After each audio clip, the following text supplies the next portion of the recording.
Hey everyone, and welcome to Already Cancelled. I am Peter, that is Connor, and we are going to talk about Star Trek Season 1, Episode 19.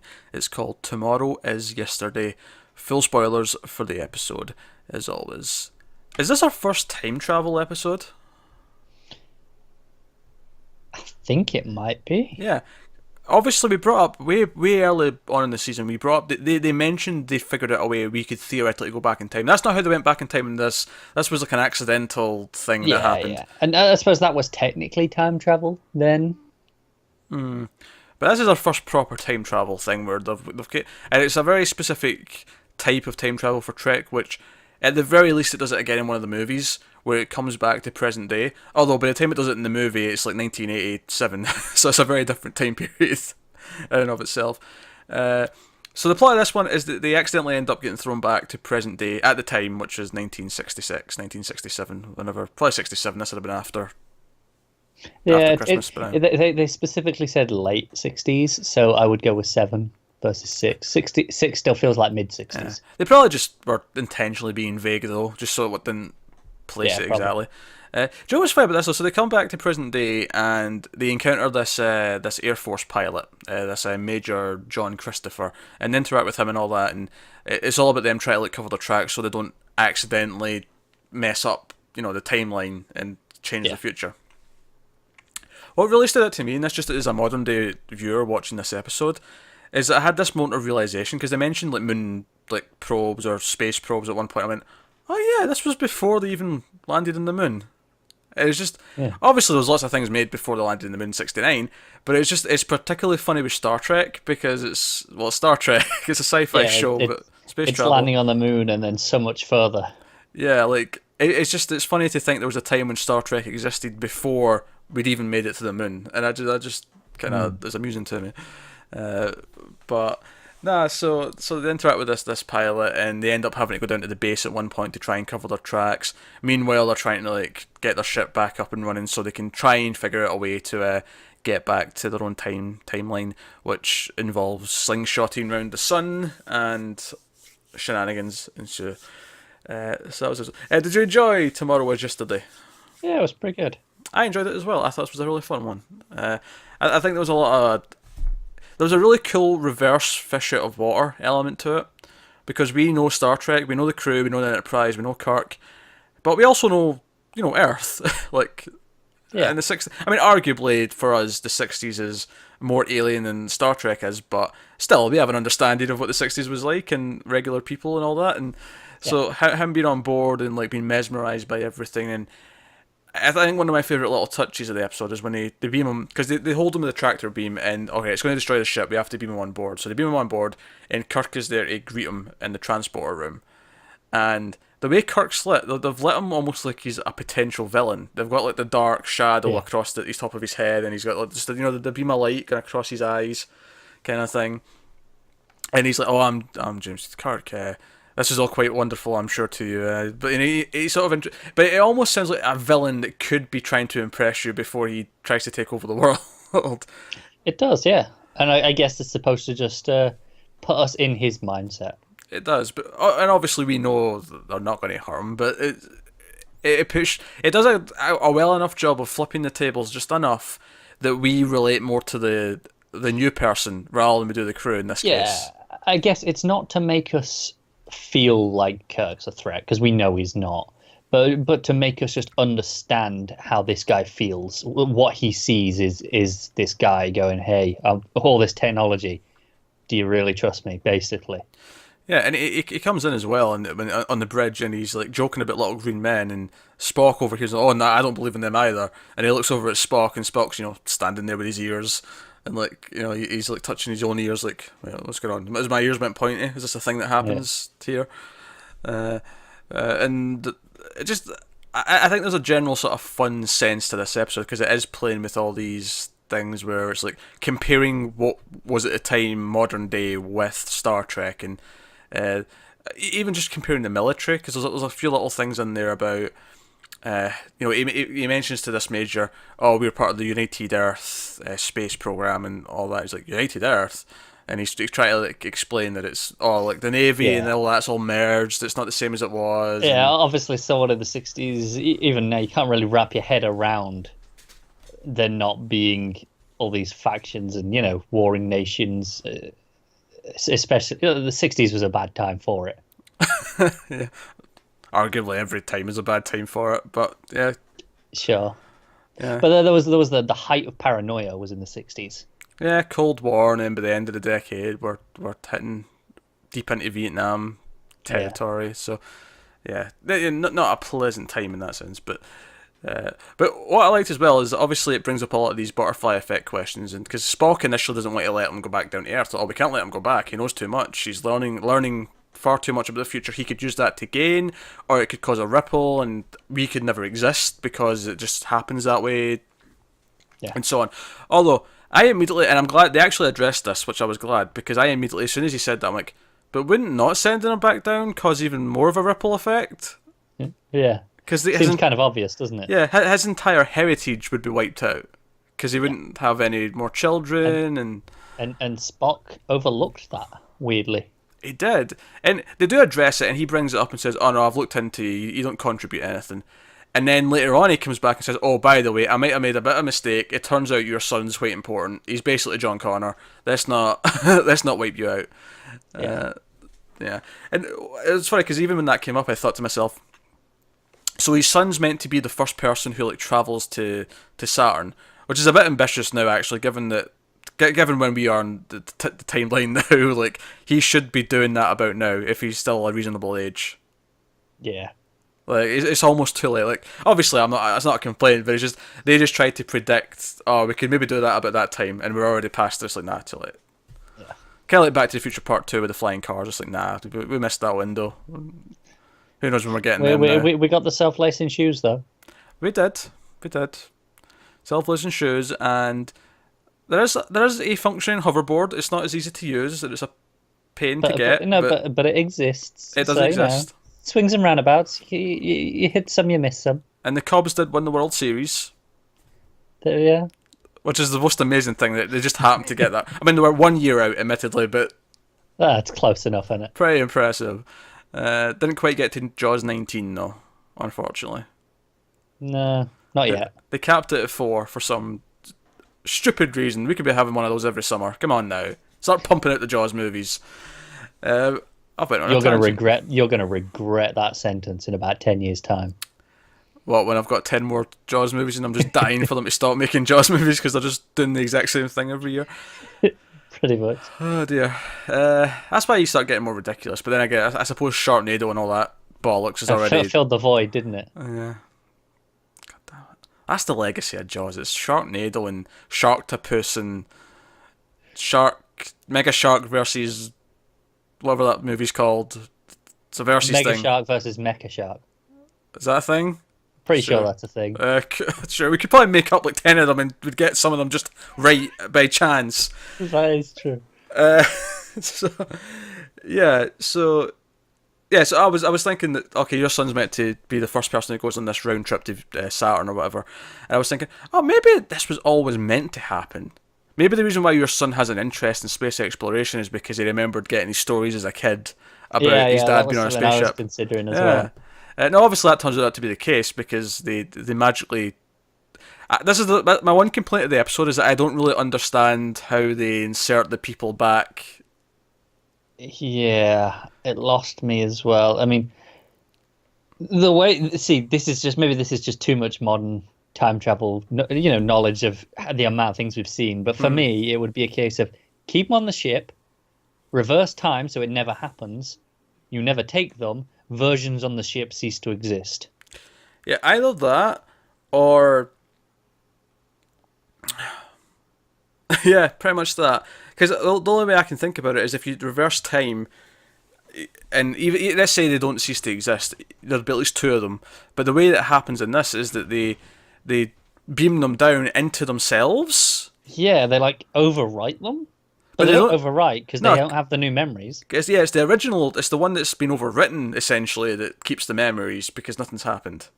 At which point, a question: why are you bothering beaming them down and not just slitting their throats? Well, that's a bit sad. I mean, you get the point, but I mean, I know McCoy and Kirk went on a conversation about they're basically like archaic in our society and they wouldn't be useful for anything, but you could train them to do something useful. Just keep them around. sure, but if you're really insisting on preserving it, I don't understand why they have to send them back because the person's already there.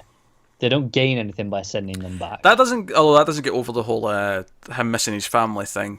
It's going to be hard for him to accept that there's a version of him still with his family. They're quite happy.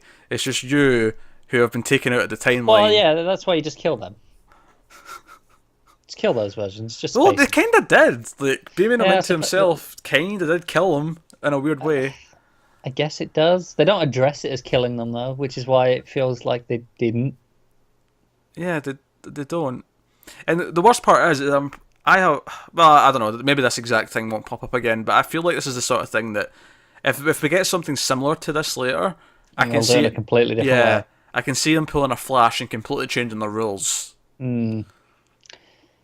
That seems likely to me.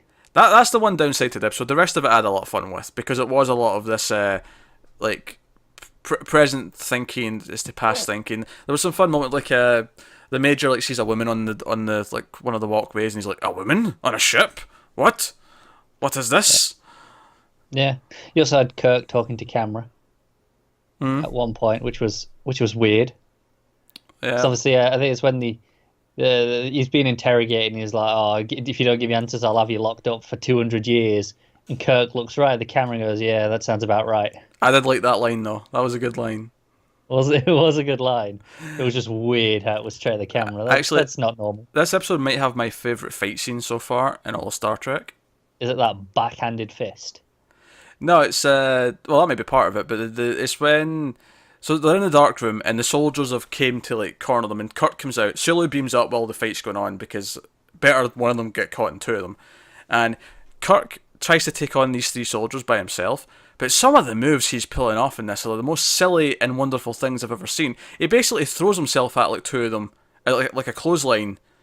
He does, yes. And You know, he jumps almost horizontally into them, and he kind of keeps doing that. And then there's rolling, there's jumping, there's for a fight between four men that takes place in a fairly small room. There's a lot of wacky stuff going on in this. It's a really fun little energetic, if silly but fun fight. I agree. The backhanded fist is not part of that. That's when Spock comes in and he knocks the guy out. Ah, yeah, you're right. Yeah. Yeah. It was funny because they end up beaming up a second soldier by accident, and he's just sort of he refuses to leave the transporter room, and he's like, It's when he just stands still and they have to come and take his gun off him. yeah, he's just standing there in shock, like and then It's fun, isn't it? then later on, one of the crew's like, "Do you want something to eat?" He's like, "Like what?" He's like, "What do you want?" "Chicken soup." And then like 2 seconds later, you can just smell chicken. He's like, and he puts his finger in it and is like, "I'm testing this." He's a brave man dipping his finger into that clearly boiling hot soup. Yeah, I wouldn't have advised that. Because you can see the steam coming off it. I do want to point out though that this is something that bothered me just from like just a logical thing with the soup. Right, I'll accept you have a magic thing that can make anything you want, right? But you have to tell it that. Yeah. Well, this is the thing. He puts in one of his little card things, right? But he's only holding like 6 cards. So you're telling me 4, 6, regardless. How many possible? I'm saying it's even less. Yeah. It's like it's even more unlikely. How many possible food items is there on the planet? How many possible meals can there exist? And he's holding 4 cards, and he happens to say one of the things he's got a card for in his hand. Yeah, I would buy that they are all just generic food cards. You put it in and say what you want. Yeah, I'll even hear something. Just have him press a button. Just because there was like 4 buttons. Just have him put a little combination. Maybe there's a number code for it. Yeah. You know, chicken soup is a item 034, so he puts in 034. Chicken soup. I'll accept that. But he just puts in this card and chicken soup appears, and I'm like, what, you had a card for chicken soup? You had 4 things in your hand, and one of them happened to be chicken soup, which is the exact thing he asked for? Yeah, I queried that as well. I know we're picking this apart, but I did have a lot of fun. There was a lot of really, even just seeing the Enterprise fly like in the sky and not space for a change. That's cool. like in the blue sky, and it cuts to this jet fighter, and he's like he's in his thing, and he's talking and stuff, and it's just the whole thing. It was a fun sort of. It broke up the monotony almost of starting. Not to say that it's been monotonous necessarily, but it's just so often it's like, oh, they encounter a being or a planet and things happen. Yeah, it's an episode like this that makes you realize how often formulaic it is when all of a sudden they're so far out of the usual what you expect. Do you know what it is though? It's because we don't have to like most things they encounter something new that they don't know, and they have to try and figure out, okay, what is this being, what is this life form, what is this ship, whatever it is. Here though, we don't have to explain a goddamn thing because it's Earth, it's us, we know this. Yeah, you're right. So we get to just have the fun of the interactions, and we get to have some jokes poking at Star Trek itself and humanity, and it's good. And even the fact that the pilots and the officers just think it's a UFO is in and of itself is kind of amusing. Which again makes the whole starting bit when he gets onto the ship and like Kirk's like in the shadows and he's like, "Welcome aboard, we're your friends." So, like, yeah, that's not intimidating, Kirk, not at all. I think he's aware. I think he's gone to the engineers, gone, "Hey, like me like you would a stage villain. I want to have some fun with this." See, when the slingshot back through the sun at the end, there was some classic. They did the thing with the shake the camera to make it look like the ship's like having turbulence or whatever. Where they tilt the camera because they're actually angling as they're going around the sun, and so everyone's going like this and pretending they're off to the side, and the camera's going. And what stood out to me about that, at one point they all go the different direction. It's like it's as if the ship's completely tilted the opposite way, but then it cuts to back outside, an exterior with the sun, and the ship's still tilted the same way. It's because it works. Because it's slingshot. Because it goes around. It doesn't turn at any point. The ship itself doesn't turn. The direction you're facing does, but the ship doesn't turn on its axis. Yeah, but that's always... If you're on the ship, that's always your left. Your left is always your left. So they shouldn't have moved to the other side. That's what I was arguing. Yeah, I was agreeing with you. All right, okay. That's what I'm saying. I thought you were trying to argue against me. I was like, wait. No. Hey, exactly. Yeah, it's not. Yeah, the ship's not tilted, so they shouldn't be tilted back the other way. Yeah, I'm agreeing. Jesus Christ. Fun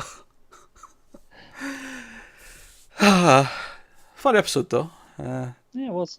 Yeah, so some of the science doesn't quite add up, and some of it's completely theoretical nonsense. So it shouldn't anyway. But they definitely just should have killed those two people instead of ceasing them to exist, or just taking them with them. Go and have some fun. Yeah. Or at least the pilot, maybe not the major or general where he was.